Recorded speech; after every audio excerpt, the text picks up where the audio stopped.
Welcome to Elevate. Every community needs champions with vision and grit. Today we engage with those who are creating value wherever they go in the state. Hello and welcome to another episode of Elevate, a Women's Leadership Institute podcast. We're excited to be with you again, telling stories of success in our community, and we are so excited to welcome one of our new board members, Nikki Walker, who is the founder and CEO of Nikki Walker Public Relations Company. Yes. Yes. Thank you for coming. Thanks for having me. I'm so excited. We got several new board members recently, and you're all such powerhouses. I was like, please come on the podcast. I'd love to share your story. Yeah, I was looking at the list of board members and I was going, how did I get at this table? Oh, I'm so grateful to be here. Yes, thank you. We're excited to have you. So I would love, we always just start off with tell us a little bit about yourself. Sure. Along with a personal fact. Okay. So something fun about you we might not know. Something fun about me I might not know. Okay, well, let's do the who I am first. Yes. Okay, so I'm Nikki Walker. Mm-hmm. I have been in public relations and communications for the past 25 years. Yeah. And I'm a New Jersey native, so Jersey girl. Okay. I've been in Utah for 8 years now. Came here as the director of global brand awareness for a multi-billion-dollar company, stayed with them for a few years, and then went into the tech industry where I found my place in community engagement and DEI. Sure. And just here in June, I decided it was time for a relaunch of myself and my brand. And so went back to my roots of running a PR agency, which I've done in the past. Yeah. Ran a PR agency for a decade. And so now here I am kind of circling back around, and I relaunched NWPR Consulting just in the summer that just passed. I love it. I always love to hear when women are like, yeah, I've got something that I can do that I'm really good at.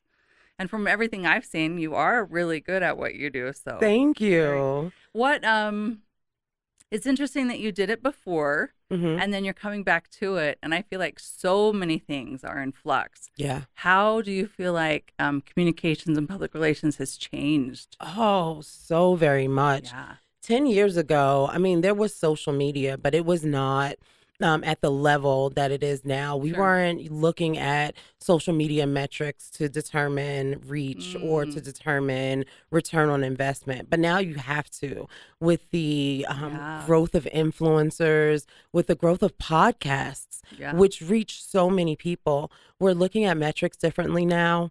And we're looking at our media mix differently now. 10 years ago, it was really about the magazines that are on the newsstands. Right. Now it is about the quick hit and how quickly you can get on so-and-so's, Instagram feed. And the turnaround time is insane. Oh my God. I tell you, I just... Yeah, I'm going to leave it at that. The turnaround time is insane. If you know, days. You know. If you know, you know. That's right. So yeah, lots of changes in how the story is crafted, how the story is then sent out into the world, and what we're looking for on the back end. So a lot of changes, and it's been great.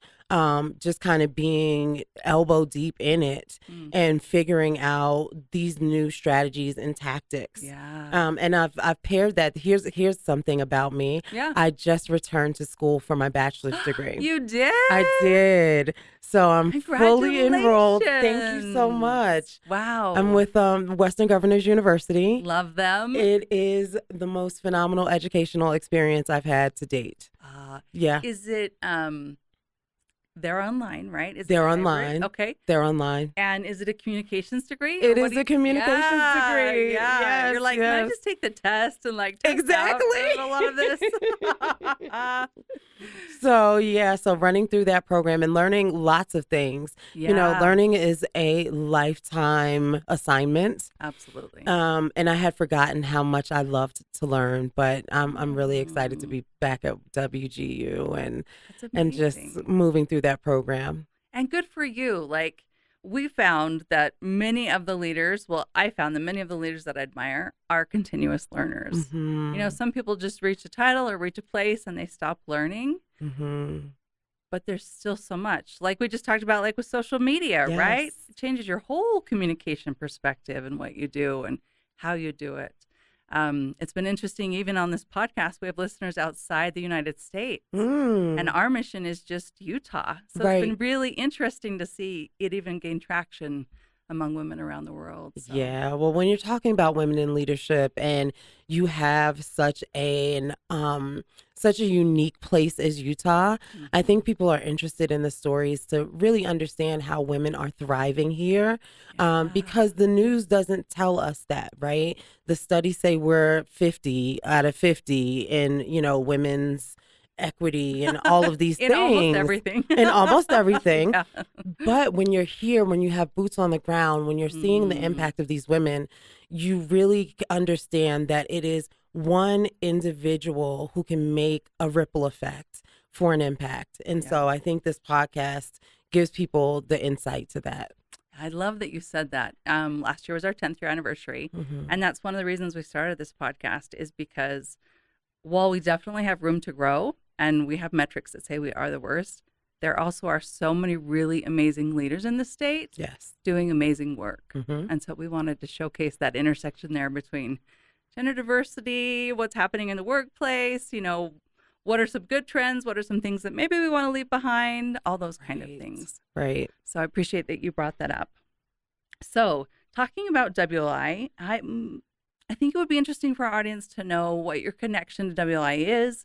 What is your feeling about gender diversity in the workspace? Of course. Those kind of things. Yeah, well, I was first introduced to WLI when I moved here 8 years ago. Okay. The company that I was working for was part of the Elevator Challenge. Oh, yes. Perfect. And so got to see that happen and people get their medals. I'll never forget that. It was such a great day. Oh, good. At the That made Hale an Center. impression. Yeah. At the Hale Center Theater. It was huge, and it showed me almost immediately that there was something here for me as a woman who was aiming to be in further leadership. I love that. Yeah. So WLI has always, it like I said, it's left an impact from that moment. And then a couple years ago, I decided to run for office. And so Pat Jones's name is just synonymous with women who want to run for office, who are getting in the service of politics, who are really trying to figure out their way. And so people kept sending me her way, and we didn't connect at that time. But we travel in the same circles, and I just admire her so much and the work that is being done. So I was honored when I was asked to come on board. So glad. Thank you for sharing that. Yes. Okay, I'm going to put a pin in that because I want to know more about the political run. Oh, absolutely. Yeah, talking about it, right? Yeah. Okay, yeah. all right. What are some initiatives that would be important? We're kind of, we've talked about WLI, Pat retiring, the landscape has changed over a decade, just like with communications, the landscape's changed. What are some things you would like to see moving forward, whether WLI initiatives or just in the general, like embracing gender diversity and diversity in general for businesses and organizations? I think what's really important right now, and I just had this conversation, is bridging the generational gaps. There's so much information being lost because there aren't enough mentors mentoring. I think we need more mentors to pass down the wisdom that they have. Interesting. Is that anecdotal? Is that some research on that, or I don't? It's anecdotal. Okay. It's anecdotal, and it's what I'm seeing in the young people that I'm mentoring, who have come to me from other mentors. Yeah, they are. My mentor once told me that it takes time to brew coffee, right? If you want a good cup of coffee, you got to brew it. Yeah. You can't have instant coffee. Okay. And I think in this instant gratification sort of world that we live in, even when young people are being mentored, they are trying to rush the process. They're trying to rush the process because they want to be the person that they are looking up to. Yes. But it doesn't work that way. I can see it doesn't work that way. And as the mentor, we need to be really specific and really we need to be really serious about letting them know that there's a time that, like, this is a timeline. This is a It's not just a timeline. bunch of tasks. It's not a bunch of tasks. It's not a quantum leap. You have to put in the work. Yeah. And mentors have the ability to say, if you go to the left, this tragedy might happen. If you go to the Which is so valuable. it's so valuable. So It valuable. saves so much time. Yep. It saves so And much heartache Yes. and energy and Mhm. and ideas. You know what I mean? Yeah. It protects. Using the wisdom of your mentor helps you to protect your intellectual property. It helps you to protect your emotional well-being, Mhm. and it helps you to grow as a professional. Mhm. And I think that I just think that people need to embrace that mentor-mentee relationship, and those generational gaps will start to close. That is fascinating. I mean, in theory, I've thought about mentorship that way, but that idea of like, yes, you can have instant coffee, but it's not going to be the same, right? Not going to be the same. And also the mentorship, while it can be tasks, right? We have a political mentoring. It's like, where do you open up your bank account? Like, it can be tasks. I love this idea of the information and the knowledge that is going to be lost if we really don't pair up and be intentional about capturing that experience. And because there are things that people have taken me aside and said, just so you know, this, and this happened. And next time, maybe you should do this, and this, which is invaluable because sometimes you don't know till you know. That's right. Right? That's right. Yeah, really interesting. And along with that, they've talked about this being the largest wealth transfer, right? As those who are older, who have all that wealth and that institutional knowledge are leaving. It's interesting because most of the time people who have a lot to give in regards to that, they don't always have the time. That's right. Isn't that the ironic thing? That's right. Yeah, but I've really loved watching mentors step up when we've asked them because it makes a difference. It makes a huge difference. Yeah. Do you want to share with us one of your mentors? Sure. So one of my my oldest mentor is a gentleman named Angelo Ellerby. Okay. Angelo Ellerby. Angelo Ellerby. He was and is, he's still around. Yeah. He just wrote a best-selling book, so he's on a book tour right now. Okay. But when I decided that I wanted to be a publicist, I didn't know anything about PR. I just knew what they did. I didn't know how to do it. So I looked him up in New York City and went to his office and knocked on his door unannounced, no appointments, I love it. and said, Mr. Ellerby, would you teach me how to be a publicist? Oh, it's awesome. And first he told me, we don't dress like that in my office. I had on jeans. And he said, we don't wear dungarees here. This is how long ago it was. He said dungarees. We don't wear dungarees here. So I came back the next day in a business suit, and he had put a desk in his office. He said he had been so impressed by my chutzpah that he couldn't pass the opportunity to bring me in. And so for 18 months, he mentored me and turned me into the best publicist that I know. Wow. That's cool. And I've had the opportunity over the past, 20, 25 years to continue to follow his career and, drop in on him once in a while. But just having the knowledge that he gave me. Yeah. Just watching him work. Him work. It's a joy. It's joy. And it's such joy to see him in his new space now, just growing and being this author and really turning his mentorship into a platform now with this book. So I'm happy for other people who will get to learn from him through his writing. Very cool. Because he changed my life. Wow. Yeah. Way to know what you want. Amen. And way to go for it. We often, as homework, give to women, what do you want and who do you need to ask in order to get it, right? Because sometimes we know what we want, but we don't know who to ask. So I love that he pulled up a desk. Because I'm sure that made you feel really valuable. Like, oh my gosh. I got this. Imagine this. I'm like 20, maybe 21 years old. Wow. And his office was on 7th Avenue in New York City. floor to ceiling windows overlooking Fashion Avenue. Oh, I was living my best life. Yeah. I'm so glad we talked about that. That's Yes. amazing. That's so cool. Okay, that pivots us right into nonprofit boards. Yes. Okay, boards are a huge discussion. They always seem to come up when we talk about leadership, but it's kind of like this moving target between like boards are really important and how do you actually get on a board? Mm-hmm. That gap seems to be a space that Hard to figure out sometimes. yeah, it is hard to figure out. Okay, let's just read some of this because you are on the State Workforce Development Board, Utah Foster Care, the Children's Center, the Road Home, the Utah Black Chamber of Commerce, and Women Who Succeed. Mm-hmm. So you've got quite a lot of board experience. Quite a lot. So I would love, like, how did that happen? What was your first board? What's the magic sauce there? Yeah, so my first board was the Children's Center. It's the longest, I've served longest with them.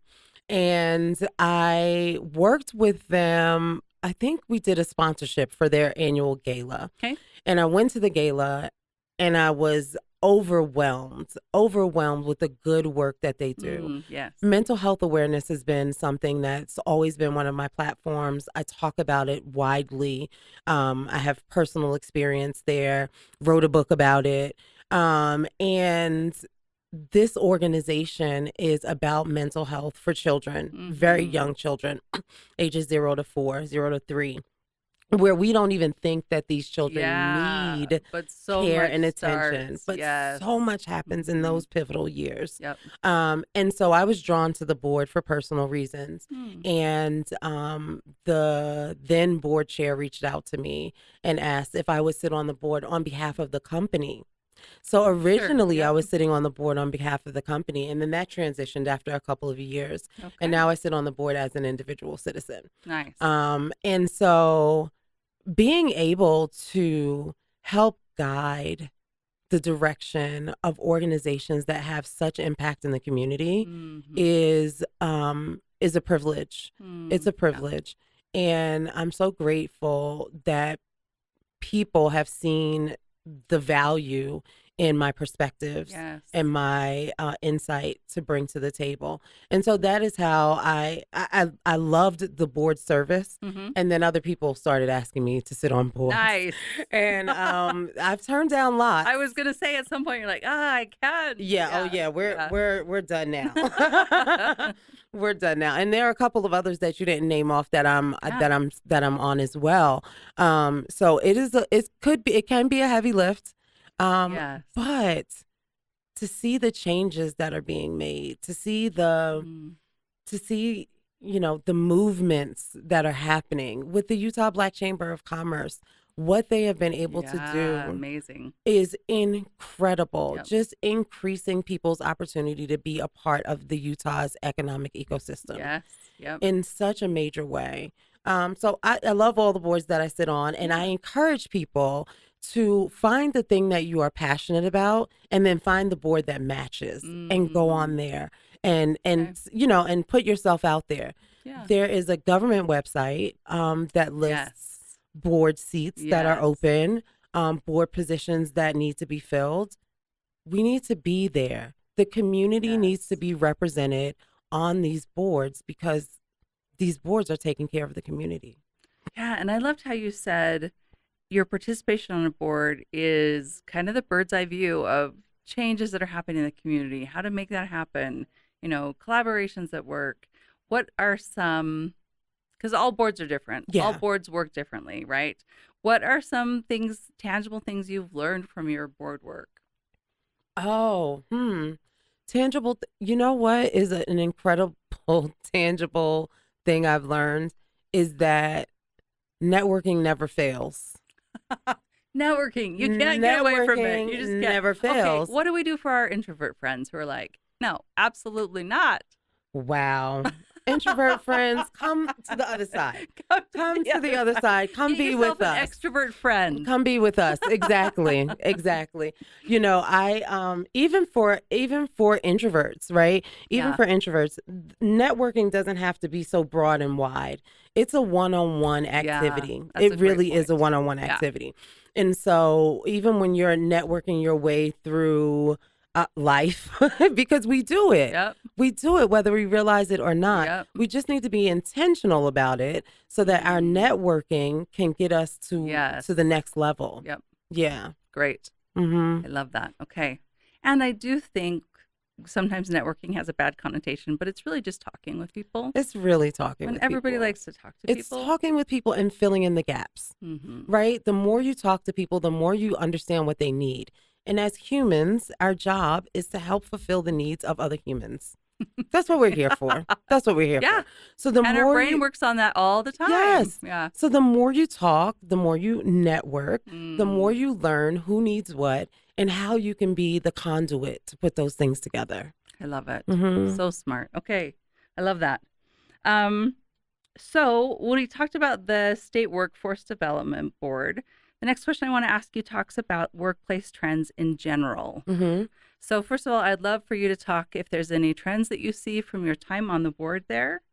And then also what's happening in companies. What's the flux? How are they telling their stories with like remote work, hybrid work, mental health, all the things that companies are going through? One of the incredible trends that I've seen is in apprenticeships. Okay. So here in Utah, there's an apprenticeship program through the State Workforce Development Board. Okay. And I've been in conversation with people who have been through the programs. I have watched how the program is laid out and set up. And what's interesting is there are now an array of opportunities for you to grow as a person, as an entrepreneur, as a business owner, as an employee, all of these things. And so college is not always the right direction for everyone, right? And so having this opportunity to see to have an organization that can put you in an apprenticeship space where you can make money while you learn, you earn while you learn, and then you leave with this amazing certificate that will feed your family for the rest of your life. Okay, so, and I'm sure this is just my ignorance, but when you say apprenticeships, I think of trades. Trades. Yeah. Absolutely. Okay, perfect. Yeah. Trades. Okay. Trades. And what we're trying to work on in the community in general is getting apprenticeships done with tech as well. Yes. So that is the huge, I think that is the trend that we're looking at, taking apprenticeship programming and applying it to tech so that, again, tech is another industry that you don't need to go to college to be in tech and to make these big dollars and to create these lifestyles that you want. Yeah. You just need the training. So I think you just need the chance. You just need the chance. I think that is we're going to see a lot more tech apprenticeship sort of programming come up. Do you think that is specific? Like Tech Moms does a great job with that, or coding camps, right? Really specific. Do you think apprenticeships for like general tech skills? I think that companies are going to be more specific. I think companies are going to be more specific and say, this is what we need in our organization, and this is how we can build capacity. We want to train for it. Yeah. Because think about it, when you're a company and you bring somebody in and you train them, you have loyalty. There's brand loyalty there, right? Yeah. And so those are the people that you want in your organization. So to be able to give them the education, to teach them how you do the thing, you don't have to unteach. You don't have to disable the things that somebody They're else. Like, no, that's not how we do it here. Exactly. You get to teach them how to do the thing the way it's supposed to be done. So I can see companies really coming to a space where they find financially it makes more sense to bring the people in, to train them, yep, and keep them. Yep. Yeah. I think as you mentioned that, one of the HR trends I've seen is just upskilling. Yes. Keep the people who you love and they love you and just upskill them. Yes. Yeah. And especially with AI, right? Nobody really knows what AI is going to do or how it's going to do. I'm not a person who really believes in living in fear. So I'm like, what are the possibilities? Right. Instead of like, oh, I don't want that. But I think that's going to affect a lot of things too. And that's, I'd rather have people reskill than let them go. Exactly. Because they don't know. Exactly. And we have all of the information at our fingertips. to do that. And companies would do well to pull that information together in a manner that makes it easy for employees to upskill. So with brands, how do you see companies positioning themselves now that might be different than before? I think now more than ever, companies have to tell their emotional story, like why they are doing the thing that they are doing and how they are not harming people by doing it. It's a great phrase. 8 years ago, when I came to Utah, one of the trends, and it continues to be a trend, that millennials and others are looking to see the heart of the company. Yeah. What does your diversity policy look like? What is your mission? What is your vision? That has just intensified. And it is not enough to be good. You also have to do no harm. And so I think that people have to start telling their stories that way. They have to start telling the stories about how they're digging in to whether it's technology or industry. How are you making this better for you being here? Yeah. Because a lot of times it's not just about money. Sometimes it is, right? There's a season. We all need money. But I've seen what you've seen in that people really want purpose as well. Yes. And companies that know how to tell their story really well, both know how to tell their story really well, but they tell it easily because that's who they are. Exactly. It's not forced. It's not fabricated. Yep. The publicist did not write you a one sheet. That's right. Because it can look really good. And then somebody stands up and you're like, oh, something is not aligned there. Right. Yes. That's right. Yeah. And you brought up the Elevate Her Challenge. I think that is one of the reasons why we continue to do the Elevate Her Challenge is to help people conversation by conversation align and really put their money and time in the principles that they believe in. That's right. Because sometimes they believe in stuff, but when you call their attention to like, well, what about this, this, and this? They're like, oh, we haven't done anything on that, or that's a big deal. And you're like, yes. That is absolutely a big deal, and you could be doing some harm to several people. Yes. Yeah. I'm glad you brought that up. Anything else? Do you think that Utah companies are different than other companies as far as that? I think Utah, we know that Utah is the most charitable state in the country. We do the most volunteer hours. Yes. We do have some great things about it. We got some great things going on in Utah. And I think that because of things like that, Utah companies have to be different because the group of people from whom they have to choose, they live in that reality. The Utahns live in the reality that you need to be good to each other. And so companies have to stand 10 toes down on their values. I love that. I love that. Okay. Let's see. I wanted to talk just a little bit too, before we got on air, we talked a little bit about mental health and companies and embracing that. So let's talk about that a little bit. Some companies, they're like, yeah, we have a program, go to a therapist.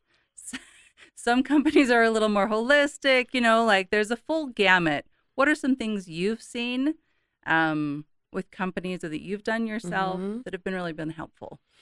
I'll tell you, exploring the HR department resources is so important. Yeah. There are often just so many resources that we don't know exist because they're not internally promoting them. Yes. They're not suggesting them because they're just there. They're just kind of there, right?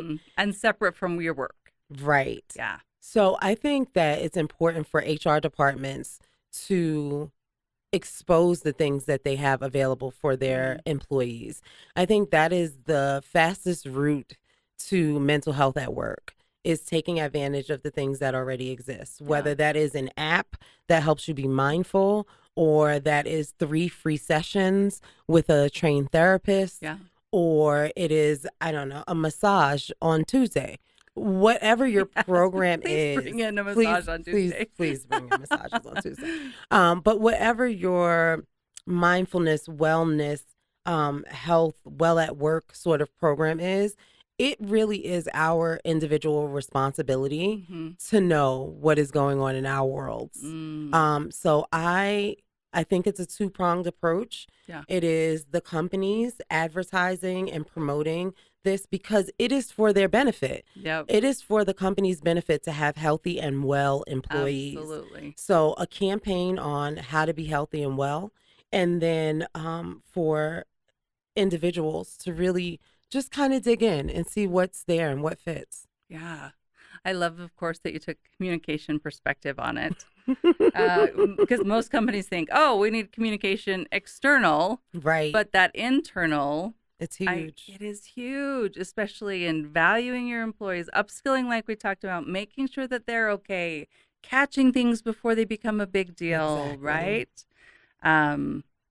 Yeah, it's such a retention piece that really companies could save money if they just treated their employees better. That's a fact. And make sure they're taking care of them. Yeah, we talk about that all the time with like supervisors having to know your team. Mm-hmm. If you know your team, you can intervene.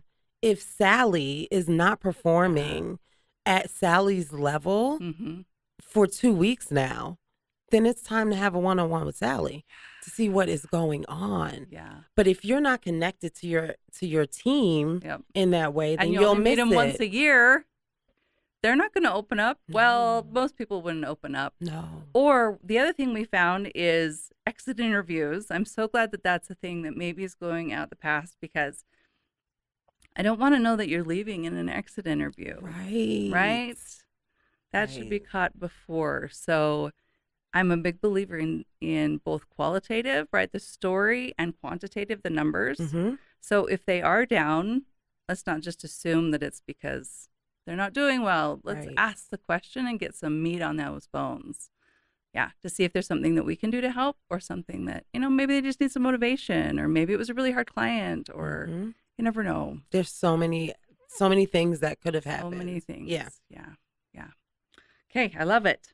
All right, so we've talked about creating impact and driving change, and we have been through quite a ride, we'll say, with the state legislative session and the national executive orders. What would you say to people who want to create impact but find hurdles? I would say, if you want to create impact, do it in the place where you have the most influence. So people often have this idea of what impact looks like. Yeah. Right. And how big it has to be in order to be impactful. And often that is an overblown idea. I love that. Yeah. So I say to people who want to make an impact, find that thing that motivates and moves you. Okay.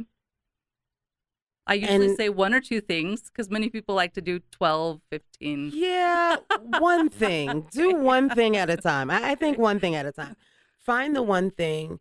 Join with others who are also concerned about that one thing. Yeah. And figure out how you can make an individual contribution to moving that thing forward. And, whether that is sitting on a board, or doing a food drive, or donating to a charity, all of these things make impact. Yeah. Right? You have to decide who you are and how you want to use that to make an impact. And that'll put you on a path to continuous impact. I love that. And as you were talking, I thought, what you have to give, maybe it's time, maybe it's talent, maybe it is connections, right? Opening doors. Last year, a really simple thing that I did was donated to women's campaigns, right? We run 400 women through our political development, and there were just so many amazing women. And it wasn't a ton, but it mattered. And it went with a personal note of just thank you so much for what you're doing, right? Yes. Yeah. I love that, a piece of like defining impact.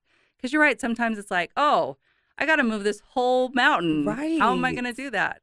Right. One rock at a time. One rock at a time. And it really ripples. It really does. Those women who received that with those notes, that changed their day. running for office is one of the hardest Yeah. things I've ever done in my life. Very thankless. And very thankless, very cold most times. Well, for me it was. I will say that in my experience, it was a very cold, calculated, and kind of scary. So when I would get donations to my campaigns with a note, it would literally change my day. I'd be like, oh, this is why I'm doing this. Right. Oh, this makes it It so matters. impact. Yeah. An impact was made. So yeah. The other thing that I've started telling people I've been practicing for a while is if it's your joy list or a gratitude book or a brag book or whatever it is, those moments of impact when you've made an impact, it's good to go back and read those because not every day is impactful. That's right. Not every year is impactful. That's so right. It's kind of nice to have those just to remember the totality of who you are and what you're going after. Oh, 100%. Yeah. Okay, so you touched on it. Let's touch on your campaign. You want to tell us about it? So I ran for state senate in Lehigh. Okay. And had you ever run for anything before? I had never run for anything before. Okay, you just jumped in. I just jumped in. Originally I wanted to run for a representative seat. But my senator had stepped down and left an open seat. Right. So 13 people, including me, a baker's dozen, jumped in this special race. Yes. And it was, I don't know, 9 or 10 weeks long. And it was the longest 9 or 10 weeks of my life. And, you know, I live in Lehigh, in Utah County. I am a single, unmarried, Black, non-LDS woman. It was an uphill battle. And I learned a lot. I learned a lot about my community. I learned good and bad things. Yeah, I bet. I learned a lot about myself. And I learned a lot about making sure that others didn't determine my self-worth. Grown up women have been successful in all of the things, but when I tell you there was a what do you call it?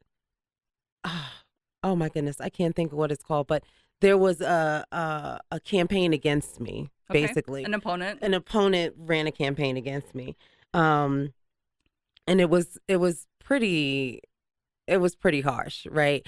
So to be a successful adult woman who usually travels in positivity. There's like, you know, angels around me all the time. Right. I got a good vibe. I got a good tribe.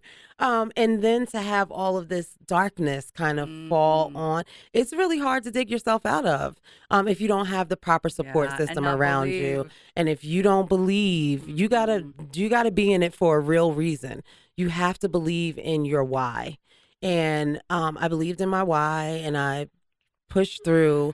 Heidi Baldery ended up winning that seat, and I'm so grateful. She is the woman for the job, and she ran an incredible race. So it was a wonderful experience. It was hard. It was not easy, and I am teetering on whether I would do it again. But I've got always the question. That's the question. Yep. I've got a couple of years though, and I think, you know, when you think about running for office, you're representing the people. And so I think for me, to be quite honest, I would need to move to run again so that I could represent people who wanted to be represented by me. And that was a hard truth for me too, because that's hard. Because I was just like, I'm Nikki Walker. That's right. I'm a great person. I'm an incredible human. I'm a successful business person. Yeah. I'm a communicator. I have all of these things. I got this. I can do this. And they were like, you don't represent me. I don't want you representing me. And I was crushed. Oh. I was crushed. But I understood it in the long term and really have had some time to to decompress from it and Mhm. separate all of the pieces and Yeah. look at the growth that it created for me. So one of the things that I appreciated the most about running for office was the community coming to me, thanking me for Yeah. offering my voice to that race. The people, my opponents also, there was Good this, for them. yeah, there Yep. was a really good space of, um, we're glad to see you here. Now they knew I wasn't going to win, but they were glad to see me there, and I was You're glad to like, be that's there. something. That is Yeah. not what it should be, but that's It something. is. It's a Yeah. step in the right direction Step in to the right see direction. women, to see people of color, to see Yeah. people from just different backgrounds getting in races and Yeah. having the conversations about what's important. You know, it takes a special person to do it. So, shout out to all of the women who have run and are running and are considering. Yes. Bless And you are towing that and line, thank right? you. Yes. Yes. Well, and thank you. Just as talking about alignment and branding and how you tell your story, that your alignment from going on and knocking on the door and having the chutzpah to throwing your hat in the ring for a 9-week race Yes. seems like a very similar person to me. Yes. Um, and sometimes it's good that you don't know what you're Yeah. getting into. Oh, if I knew. Yeah. If I knew then what I No. know now, it never would have Yeah. happened. So I'm glad. I'm glad I went in with a level of willful ignorance. Yeah. It powered me through. It powered me through. That's fair. Well, thank you so much for throwing your hat in the ring. My pleasure. And thank you for being honest about, we talk about people who win and then they go on and we talk about what they do, but it's just as valuable to talk about losing Yes. or not.